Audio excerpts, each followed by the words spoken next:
só encaminhar para os amigos aqui.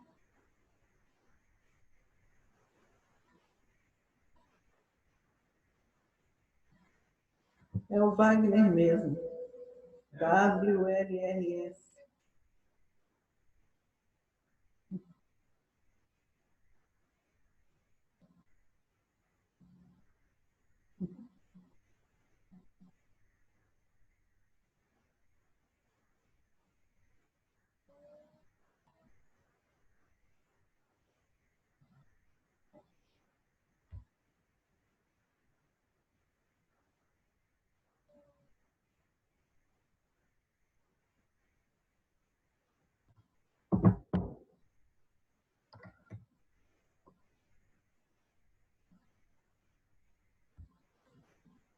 Só encaminhar para os amigos aqui, eles entenderem que vão ter aula agora com você. Uhum.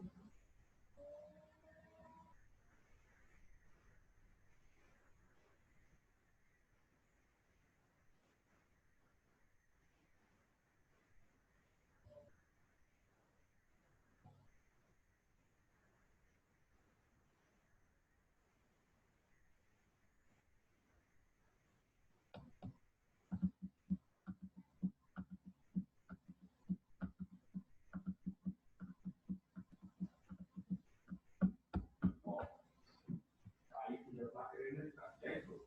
Já tem 3 participantes, eu, você. Uhum. E a sua, você. Se eu quiser colocar, porque esse vídeo que está aí embaixo, você está vendo a minha tela? O expressionismo? Vídeo? Você viu aí no YouTube?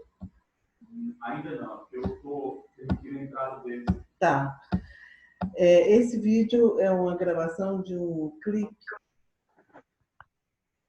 onde a obra principal do expressionismo é o foco, entendeu? E é o expressionismo, o clipe. Você quer usar o vídeo? Eu pensei em usar. Assim que eles entrarem, antes de começar a aula, antes de eu começar a falar, passar o vídeo. O que você acha?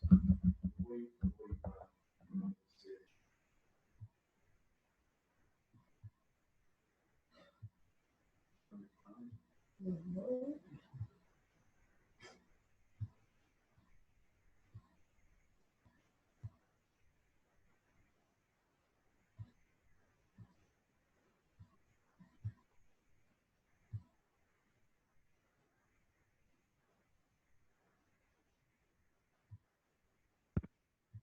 E aí, meu povo, tudo bem?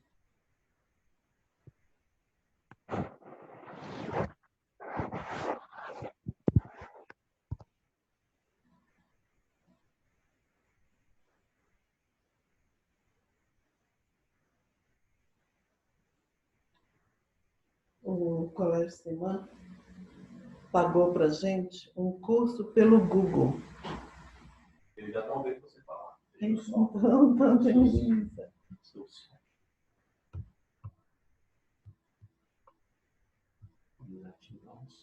Uhum.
you're scared, it's okay. I mean, who wouldn't be?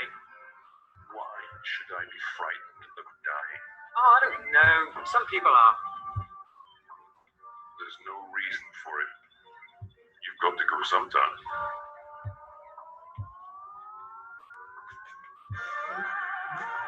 Yeah, that's right. I suppose that's the way it should be. But, you know, if you're afraid, I never said I was frightened. get angry at me, relax. I am.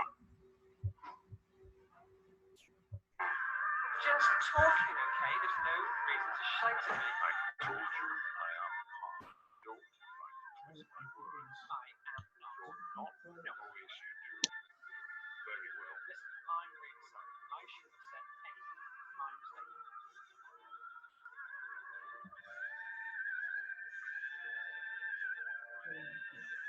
I apologize for my lack of sensitivity. I promise I will be subject again.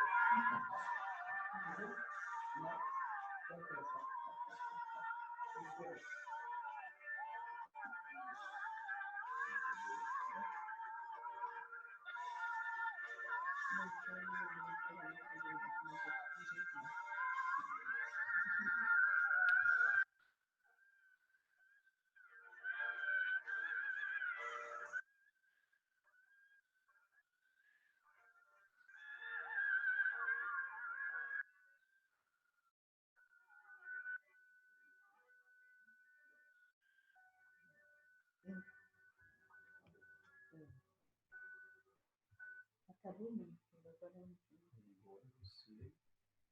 fecha aqui. E aí, galerinha, tudo bem?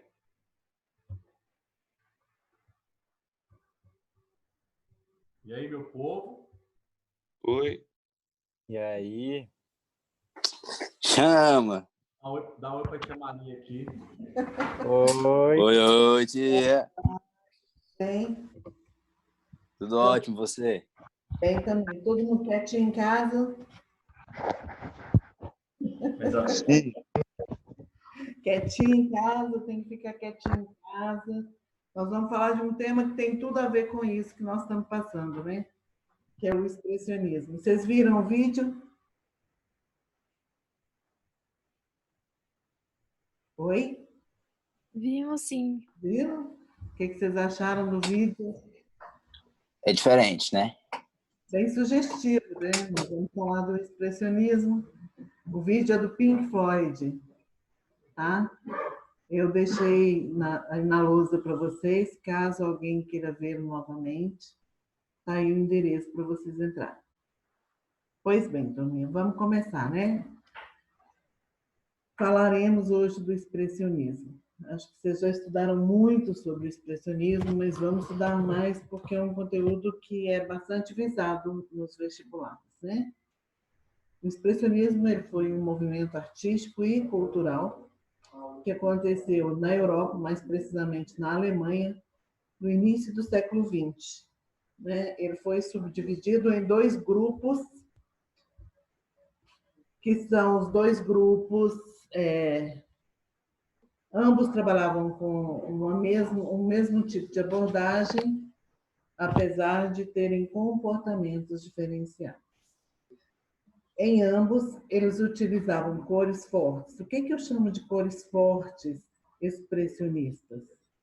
Essas cores fortes são as cores que melhor representam os sentimentos do artista. Nós vimos no vídeo, eu vou estar sempre recorrendo a ele, tá? No vídeo, nós vimos lá uns tons vermelhos e pretos e amarelos muito fortes. Um contraste intenso. Perceberam isso? E as formas completamente distorcidas, completamente fora do padrão normal. Essas são as principais características estéticas do movimento.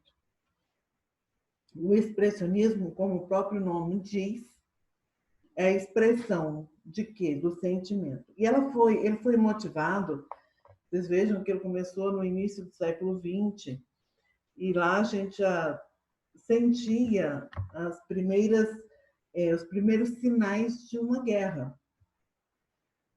E o que motivou essa guerra?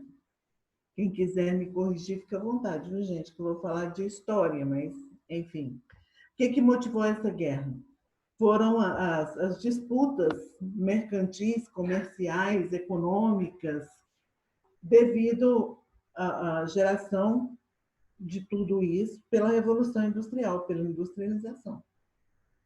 O artista do expressionismo, ele representava todas as dores, as angústias geradas por isso. Então, era um sentimento motivado por questões externas. Quando eu comecei a nossa conversa, perguntei se estavam em casa se cuidando. Todos nós estamos, de alguma forma, incomodados, ou não, com essa situação.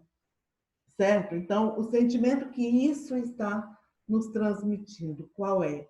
Como que a gente vai conseguir representá-lo? O expressionismo era assim.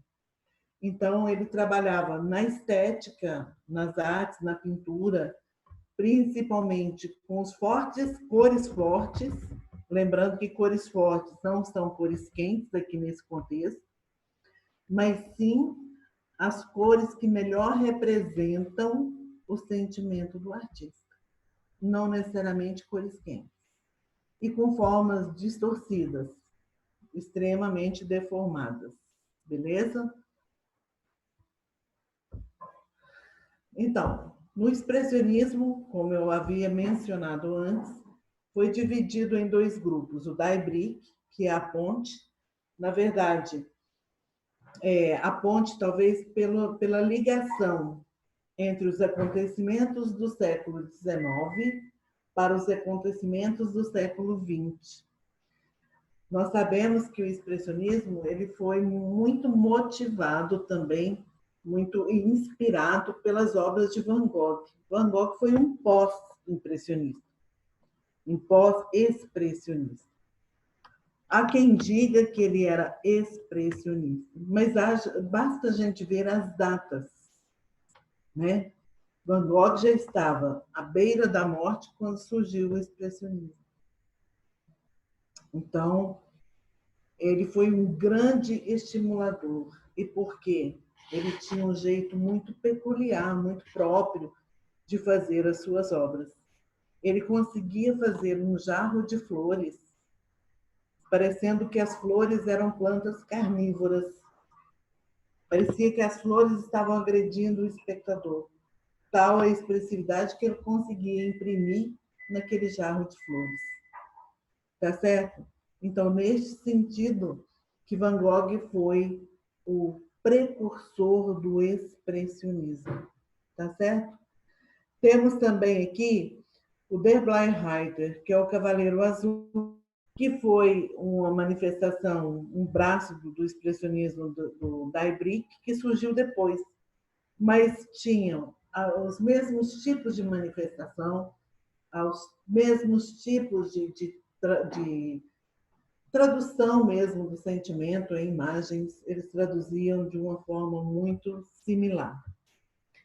Então, está aqui uma fala sobre eles, o Die Brick, a ponte. O grupo foi influenciado por artistas como Van Gogh, Paul Gauguin e Edvard Munch, ou Munch, como queiram pronunciar, além de se inspirarem no gótico. A arte gótica, nós sabemos que ela é uma arte dramática, né? O gótico foi um período dramático. Então essa parte dramática foi que inspirou também os artistas expressionistas. E também na arte africana, as expressividades da arte africana. Alguém me perguntou na semana passada, professora, foi só o cubismo que se inspirou na arte africana? Não. Tá? Não. Nós temos aí, aqui no Die Brick, aparece a arte africana, porque no Die Brick eu vou ter também um braço do fauvismo. O fauvismo é considerado o expressionismo francês. Tá? Então, se vocês virem por aí, expressionismo francês é o mesmo que fauvismo, certo? Os trabalhos de deformação de imagem, muito embora não tivesse a dramaticidade do Daibrick, eu tenho características, não todas, mas eu tenho características que também foram inspiradoras para os expressionistas. O Der Bleienreiter, que voltou a trabalhar um tema bastante místico, bastante espiritual, bastante muito voltado para o jogo de cores, para o trabalho com cores, uma diversidade enorme de utilização de cores. Já era um expressionismo já com um pouco mais de abstração, tá certo? Um tanto, se eu comparo o Daibrick com o Der Bleienreiter, o Daibrick ele é extremamente figurativo e o Der Bleienreiter lembra a figuração. Aqui eu tenho duas obras do Van Gogh que mostram por que ele foi considerado o precursor do expressionismo. Na primeira, Noite Estrelada, ele apresenta aí no primeiro plano, aqui no primeiro plano, um cipreste. O que é o cipreste? É aquela planta que é utilizada para fazer a Natal. Ela não é espinhosa, mas se você coloca a mão delicadamente nas pontas, ela te perturba, ela te incomoda. Assim também eu tenho aqui ao fundo, se vocês perceberem, uma noite completamente fora do convencional, onde as estrelas elas ganham uma notoriedade enorme, quase tão grande quanto a Lua, quase tão grande como se fosse de dia o Sol. Elas vêm ao encontro com o observador. Eu tenho aqui muitas linhas, que são linhas curvas, onduladas, e que dão esses contornos de agressividade na proposta de Van Gogh. Aqui também um jarro de girassóis, como eu falei para vocês. Se vocês observarem em algumas flores, elas parecem que vão agredir o observador. Elas parecem muito mais uma planta carnívora do que um inofensivo girassol. Tá certo? E o girassol tem uma simbologia muito grande, né? De alegria, de felicidade. Por isso ele deforma o girassol. Sabemos todos que Van Gogh vivia uma vida um pouco introspectiva demais, né? Ele era extremamente fechado em si mesmo. E esses trabalhos dele revelam isso, né? Edvard Munch, ou Munch, como queiram. O Edvard Munch, o grande artista que trabalhou o Grito, que é uma das obras mais famosas, mais conhecidas do mundo. Segundo ele se baseava numa múmia que ele viu na infância, uma múmia pré-colombiana que ele viu na infância, que tinha esse mesmo gesto de colocar a mão no rosto e esse semblante catavérico, né? Aqui, o objetivo do expressionista era representar a exploração do homem pelo próprio homem no período industrial, né? Os grandes magnatas com os seus operários, o tipo de vida escrava que eles levaram, os camponeses que tiveram que sair do campo em busca de sobrevivência, e já não tinha mais essa condição no campo. Eles tiveram, por quê? Porque tiveram as máquinas substituindo o seu trabalho, eles tiveram que se transformar em operários. Então, isso é uma forma de exploração, né? Será que eles queriam realmente ir para os grandes centros? Será que eles se adaptaram?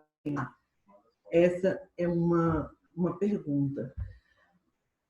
No Grito, Edvard Munch ele mostra todo esse pavor do inesperado. Podemos trazer isso para agora, né, gente? Acho que está todo mundo um pouco apavorado com tudo que está acontecendo. Se nós observarmos, temos opiniões que são contrárias, inclusive o tipo de posicionamento quanto a esse vírus. Será que isso causa tranquilidade em todos nós? Eu estou trazendo isso para a nossa realidade. E já no quadro ao lado eu tenho a menina doente.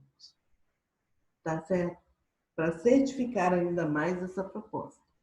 Mas essa doença do grito no primeiro não é a doença fisiológica, tá? É uma doença, sobretudo, de caráter emocional, psicoemocional. Tá certo? A expressão dele, se a gente vê no final da ponte, a gente vê que duas pessoas, nós vimos inclusive no vídeo esta cena, essas duas pessoas estavam preocupadas com o pavor desse personagem em primeiro plano, né? Eles não demonstram nenhuma sensibilidade em relação à angústia desse personagem. Tá certo? As cores utilizadas. Se vocês observarem o quadro, eu terei da ponte para cima, que é um rio, né? Aqui o céu. Eu vejo muito movimento. Eu vejo muito movimento. São linhas curvas que dão uma agitação enorme nessa obra. Se eu modificar as cores, se eu colocar cores convencionais aqui no céu e cores convencionais aqui no rio, será que eu terei a mesma expressão? Será que eu vou receber a mesma mensagem? Veja só que eu estou mantendo o grito aqui. Mas as cores que ele utiliza, por isso que a gente chama de cores fortes, são cores que intensificam o sentimento do artista, do personagem que o artista está ali representando. Perceberam? Aqui a linha na diagonal e essa perspectiva que cria aqui em relação a esses dois personagens evidenciam o, entre aspas, pouco caso desses personagens, evidenciam a indiferença deles em relação à dor do outro. No mundo atual nós temos muito disso, né? Ah, não aconteceu comigo, tá tudo certo, né? Então, já naquela época, 1900 e pouco, eles já faziam uma reflexão bastante forte em relação a isso. Tá?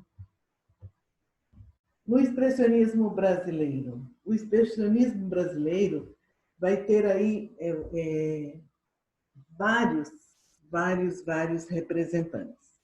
Mas aqui destaca-se a Anita Malfatti, que nós já vimos no nosso primeiro encontro, que a Anita Malfatti ela vai para a Europa, ali ela aprende, né? Ela estuda, ela apreende, absorve todos os conhecimentos que ela tem de lá e vem e transforma isso numa abordagem abrasileirada.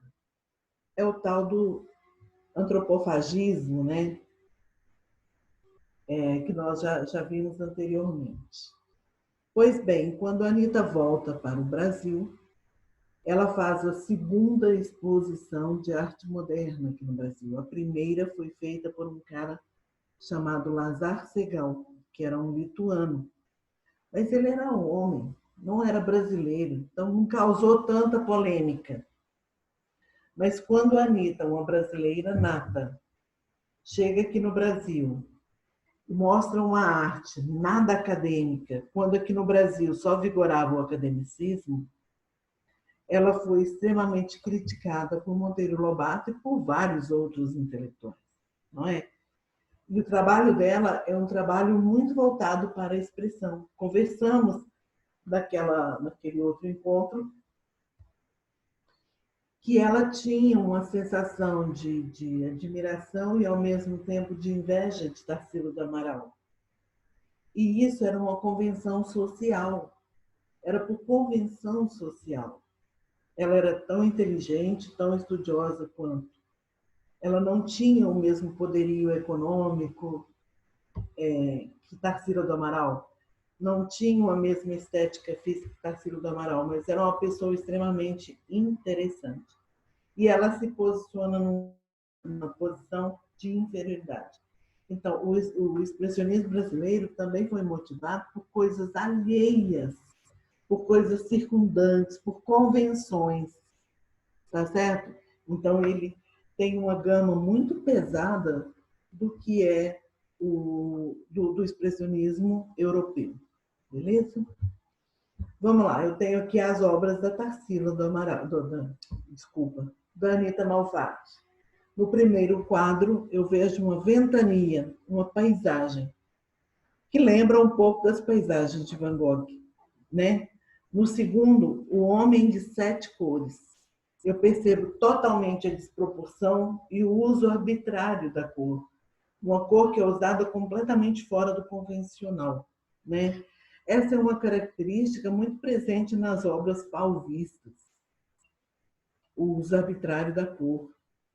Mas nós vimos que o expressionismo, de um modo geral, influenciou o expressionismo brasileiro e que o fauvismo é o expressionismo francês, certo?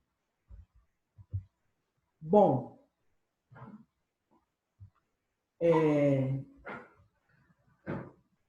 coloquei algumas questões.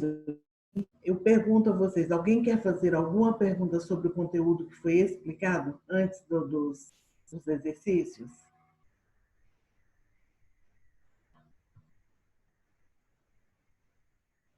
Professora, Oi, querida. você pode diferenciar as improvisações e composições do Kandinsky? Os trabalhos de Kandinsky? A diferença entre improvisação e composição.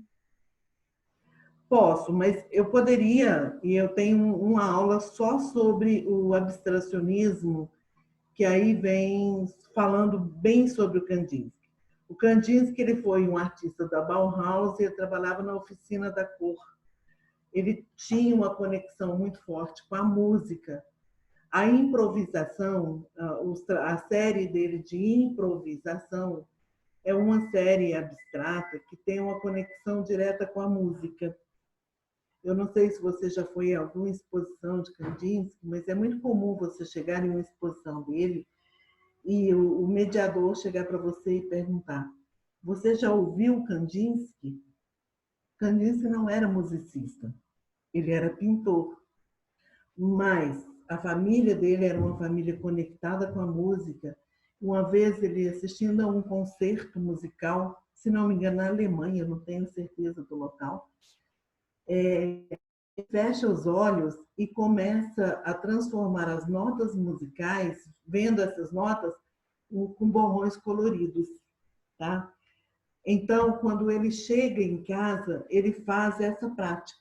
Ele coloca a música e começa a pintar de acordo com as notas musicais, tá? Então, para quem conhece bem de música e conhece o trabalho do Kandinsky, tem uma proximidade muito grande. A série de improviso está ligada ao improviso musical. Tá certo?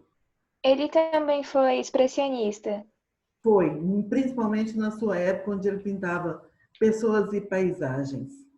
Mas ele não foi extremamente significativo no expressionismo, não. O maior foco dele, a maior relevância do trabalho dele foi, sobretudo, no abstracionismo e no seu trabalho dentro da Bauhaus. Obrigada. Nada. Mais alguma pergunta, gente, antes da gente começar os exercícios?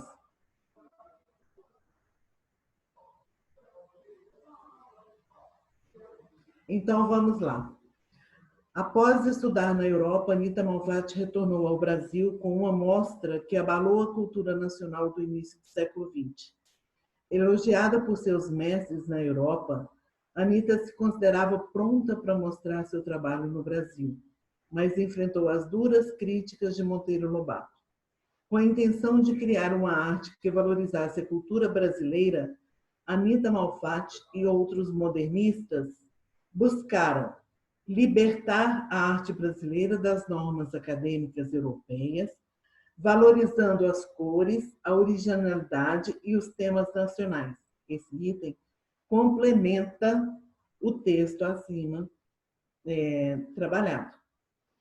Realmente, esse era o maior propósito dos artistas modernistas brasileiros ao irem para a Europa. vamos saber por que as outras questões estão erradas. Defenderam a liberdade limitada. Primeiro, liberdade limitada. O que eles queriam era liberdade completa, total, do uso da cor, até então utilizada de forma irrestrita, afetando a criação artística nacional. Essa frase está totalmente fora do contexto. Defender a liberdade limitada e utilização de forma irrestrita. São duas coisas que não combinam. O próprio texto está contradizendo a ele mesmo, certo? Item C. Apresentavam a ideia de que a arte deveria copiar fielmente a natureza, tendo como finalidade a prática educativa.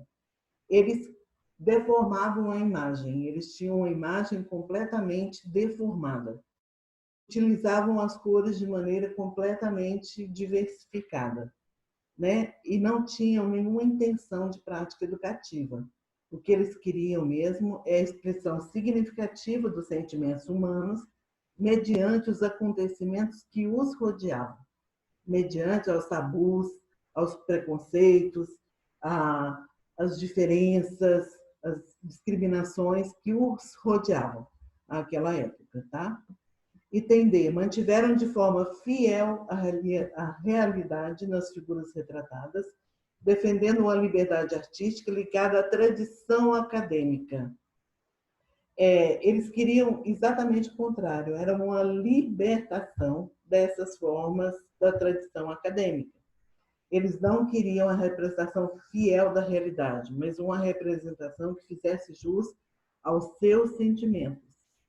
Somente isso. Buscavam a liberdade na composição de suas figuras, respeitando limites de temas abordados. Eles não tinham esse respeito com o limite, eles extrapolavam os limites para representá-los.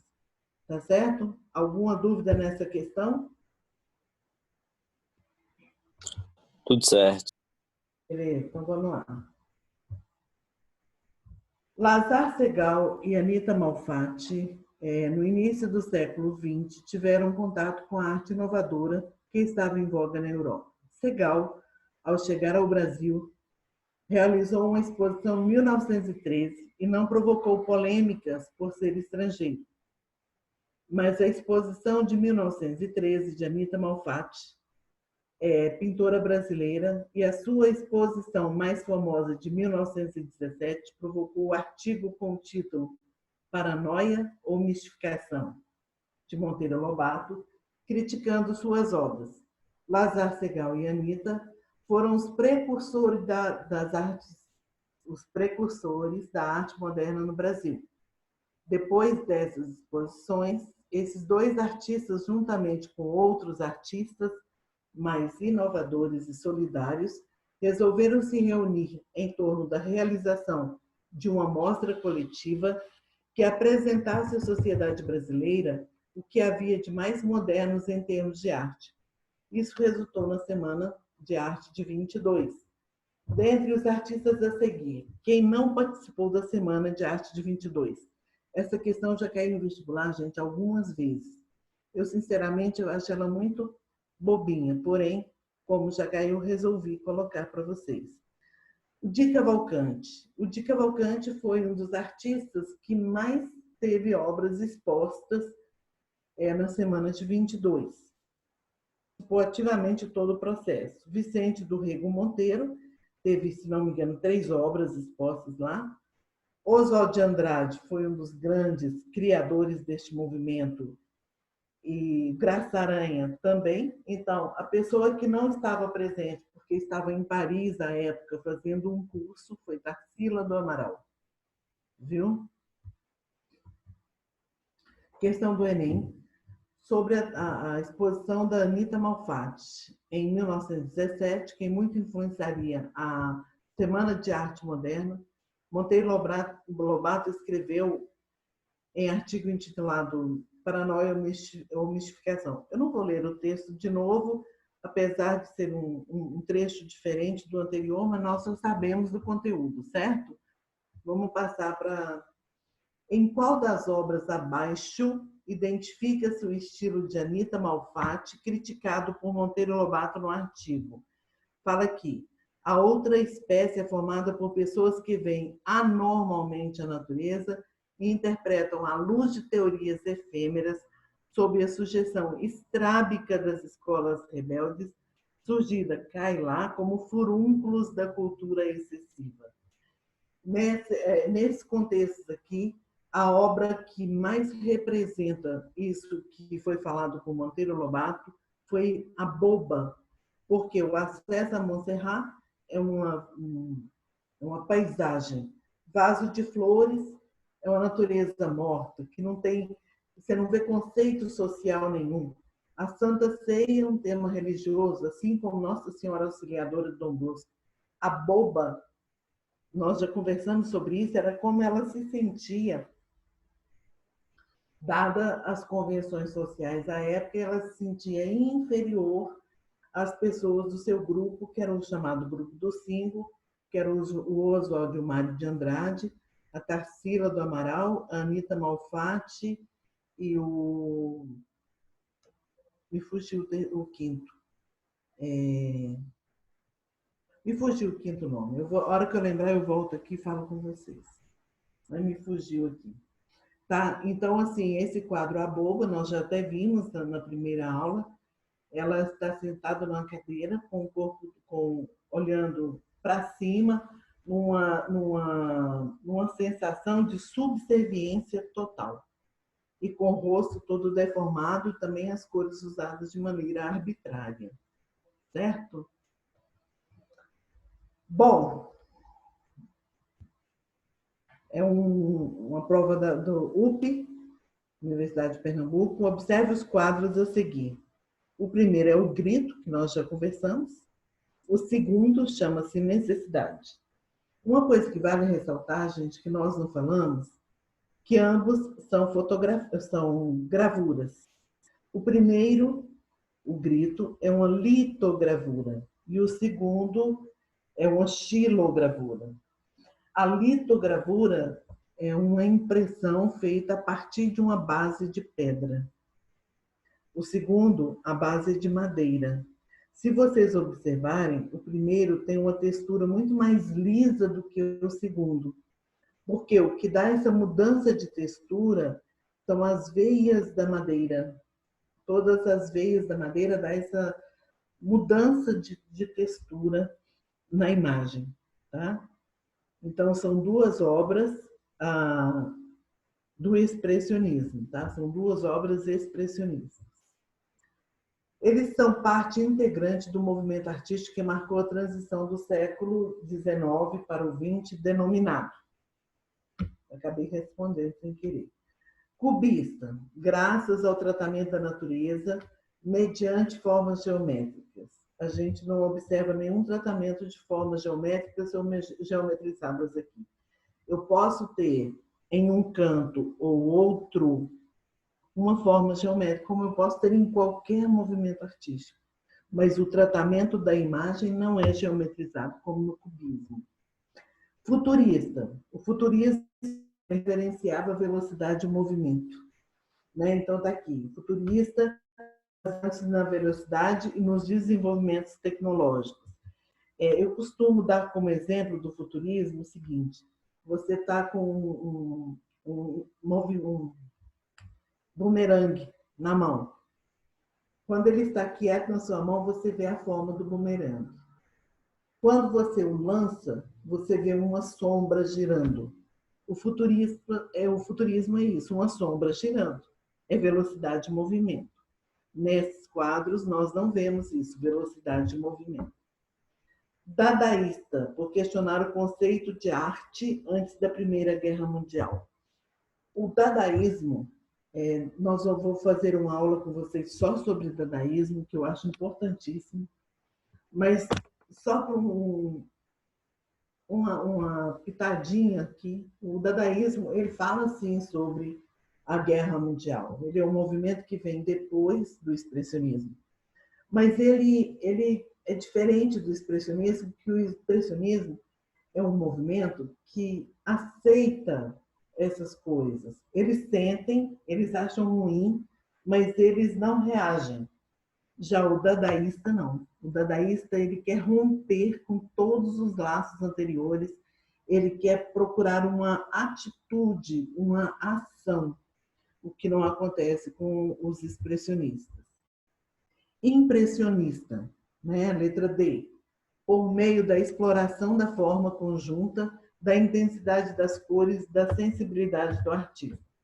No impressionismo era impossível trabalhar com gravura, para começo de assunto, porque o impressionismo era uma pintura instantânea que acontecia no tempo real que o artista estava observando a paisagem. Certo? Não tem nenhum contexto de sentimentalismo, nada a ver com isso. Não tem nenhum compromisso com temáticas que são importantes, de jeito nenhum. O impressionismo, ele é de caráter científico.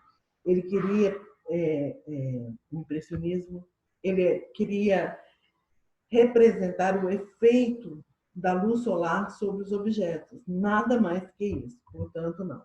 Como eu já havia antecipado, é de caráter expressionista, com o objetivo de mostrar como uma emoção é capaz de transformar nossas impressões sensoriais. E tem alguma pergunta, gente? Alguma pergunta por aí? Não. Então, vamos que vamos. Mais gravuras, né? A primeira é a lito e a segunda é a xilogravura. O Grilo, ele é um artista brasileiro, tá? Que trabalhava com gravuras, mas já no final do século XIX, do século XX, melhor dizendo. Tá certo? Então, assim, a gente percebe que tem alguma semelhança entre os dois quando eu percebo que as pessoas que estão em primeiro plano na imagem do Grilo, elas estão juntas ali, mas cada uma com uma expressão diferente, quer dizer, elas não estão compartilhando aquele momento. E ao fundo eu vejo pessoas que são pessoas alheias a tudo que está acontecendo, né? Então tem uma certa semelhança com o Grilo. Então vamos lá. Alguns trabalhos meus se aproximam do expressionismo. Quando se diz expressionismo, a referência é o expressionismo alemão, a grande sala onde essa linguagem se tornou universalmente conhecida. É uma fala do Grilo, né? Chama Rubem Grilo, um artista brasileiro. A afirmação do artista e a comparação das gravuras acima nos permitem perceber. Letra A. A mesma estética. As duas obras são gravuras, onde a figura humana aparece em primeiro plano e o fundo é uma composição abstrata e caótica, como nós havíamos falado antes. O fundo, ele não é tão figurativo, não é tão representativo, ele tem uma mensagem mais abstrata. Vamos ver os outros itens. Esse item estaria correto. Que a semelhança entre elas está em uma poética individual, onde o artista se desgarra do coletivo e cria imagens densas que prendem o olhar do observador. O artista, ele não se desgarra, na verdade, ele nem está agarrado ao coletivo, ele fala dos seus sentimentos, tá? Acerca de uma demanda social, tá? Então não é isso. Item C. A relação entre elas está na composição caótica e na técnica. Mas uma trata da expressão do sentimento do artista e a outra é a representação do cotidiano. Ambas representam os sentimentos do artista. Como eu falei para vocês na imagem do Grilo, os primeiros personagens estão próximos, mas não estão compartilhando. Eles não estão juntos. Eles estão próximos, estão sós, ao mesmo tempo. Item D. A ausência das cores para destacar as linhas fortemente marcadas na composição. Dessa forma, são construídas obras de grande impacto emocional. Nós falamos já anteriormente que uma das características do expressionismo alemão é a utilização da cor, e da cor forte. Então, Aqui ele está abstraindo a cor dessa expressão, está errado. Item E, que a figura humana não apresenta linhas reais, mas demonstra a emoção dos artistas. As linhas próprias e a ausência de cores são características do expressionismo. Também está errado. A figura humana não apresenta linhas reais. Eu não represento formas. Forma não é linha. A forma ela é criada pelo contorno da linha, mas o contorno eu tenho em todos eles. Perceberam?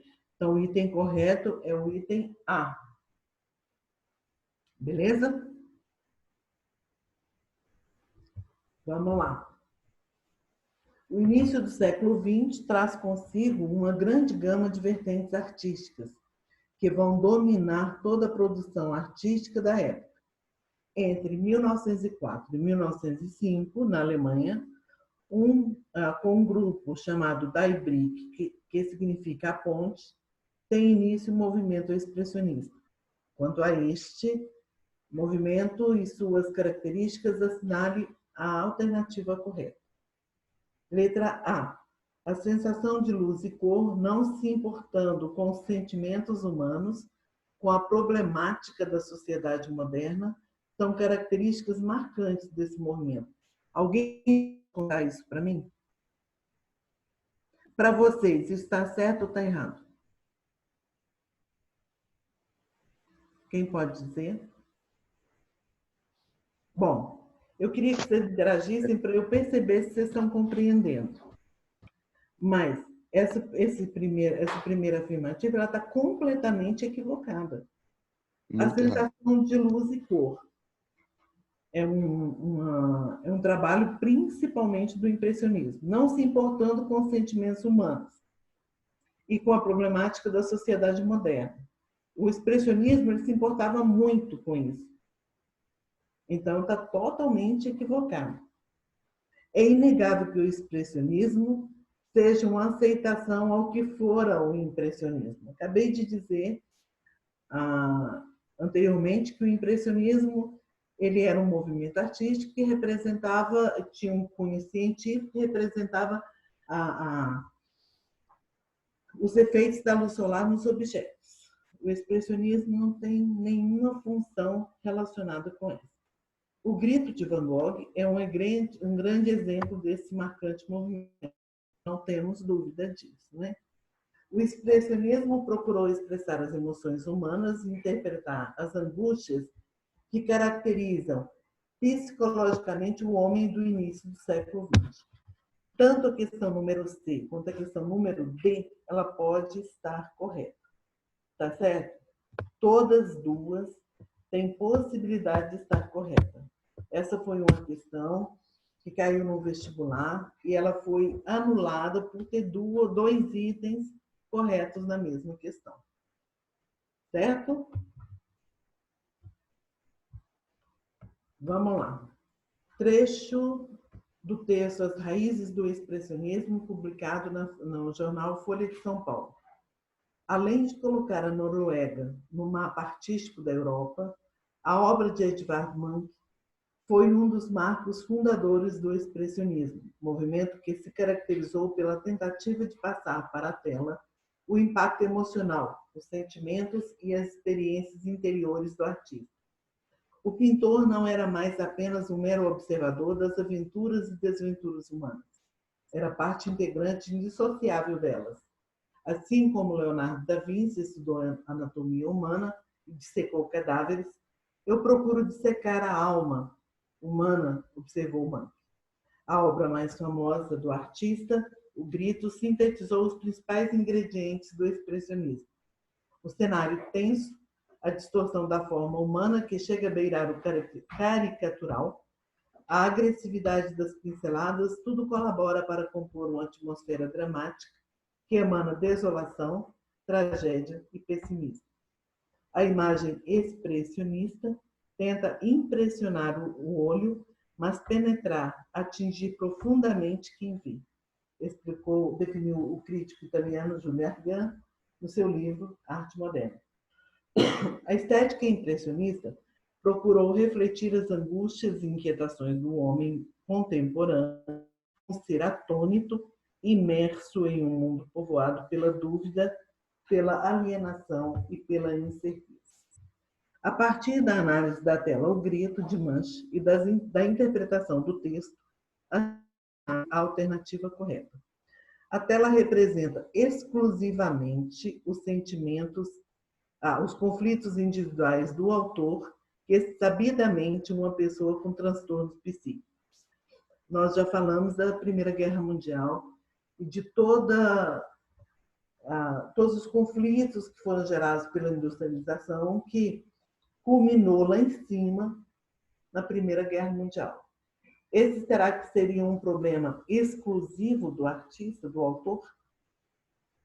Percebe? Então, esse item está errado, que era uma preocupação geral. E ele representa todos esses conflitos de todo mundo, mas também baseados nos seus. A tela deve ser associada aos problemas políticos e sociais da Noruega, nesse período, os quais o autor desejou representar. Não era um problema da Noruega, era um problema geral, toda a Europa, tá certo? O medo, a angústia e a aflição representados na tela são próprias do período contemporâneo, no qual a inexistência de normas sociais rígidas faz os indivíduos sentirem-se perdidos. Gente, o medo, a angústia e a aflição representados na tela são próprias do período contemporâneo. Ele representa o período modernista. Pode ser até que é próprio do movimento contemporâneo, mas está pedindo que eu analise a tela do Edvard Munch. Tá? Então, na tela do Edvard Munch, ele é modernista, ele não é contemporâneo. E também no qual a existência de normas sociais rígidas, né? Nessa época, que tipo de normas sociais eram tão rigorosas assim? Item D. A tela representa especificamente o contexto do final do século XIX, que houve o crescimento dos sentimentos nacionalistas. Foi os problemas do início do século XX, que estavam relacionados às questões industriais. Bom, o item correto, então, a tela representa o medo, a aflição e as incertezas do ser humano, sentimentos próprios do período histórico contemporâneo, podendo ser associado ao desenvolvimento do individualismo. Ok? Vamos, então... Vocês querem tirar dúvida? Se bem que já terminou, né? Vocês resolvam essa questão. Deixa eu ver se dá para resolver. Observe a imagem a seguir e responda as questões. A questão 2. Vamos fazer só essa próxima. Aqui é o Thomas Ensor, né? Ele é um artista europeu. Ele trabalhava fazendo máscaras e essas máscaras eram icônicas, eram irônicas, satirizando os acontecimentos. Ele trabalhou muito com máscaras. Com base na imagem do pintor James Ensor, não é Thomas, é James, e nos conhecimentos sobre o expressionismo, assinale a alternativa correta. A pintura expressionista trabalha com partes de uma mesma imagem, recompondo-as e utilizando-as ao mesmo tempo, a fim de criar várias perspectivas e dar a impressão de que um objeto pode ser visto ao mesmo tempo sob todos os ângulos. Isso é cubismo, isso não é expressionismo. Pintando diretamente sobre a tela branca, utilizando somente cores puras justapostas, em vez de misturá-las previamente na paleta, os pintores expressionistas buscavam obter a vibração da luz, pesquisavam os cambiantes efeitos da luz na atmosfera e nos objetos, a fim de fixá-los na tela. Isso é impressionismo. A proposta do expressionismo é que a arte flutua livremente a partir do inconsciente, da livre associação, com incorporação de elementos ilógicos do sonho, da fantasia, sem se submeter a qualquer teoria vigente, e a nenhuma lógica. Isso é surrealismo. Tá? O expressionista é inclinado a deformar a realidade de modo cruel, caricatural, muitas vezes hilário, o exagerado, a distorção e a dramaticidade das formas, linhas e cores, revelam uma atitude emocional do artista certíssima. Esse item é expressionista. O último item, portanto, o movimento expressionista propõe a construção de valores burgueses, utilizando-se do lirismo, do romantismo, para afirmar conceitos da sociedade. Suas manifestações são intencionalmente ordenadas e objetivam conquistar a crítica. Bom, valores burgueses, românticos, totalmente fora do contexto. Certo, galera? Alguma pergunta? Tem alguma pergunta, moçada? Então, a gente fica por aqui. Até a próxima semana. Fiquem com Deus, se cuidem. Viu? Vamos ficar em casa e estudar, moçada. Beleza? Beijo. Obrigado. Se tiverem perguntas, guardo, então, anotadinho. Semana que vem a gente tira.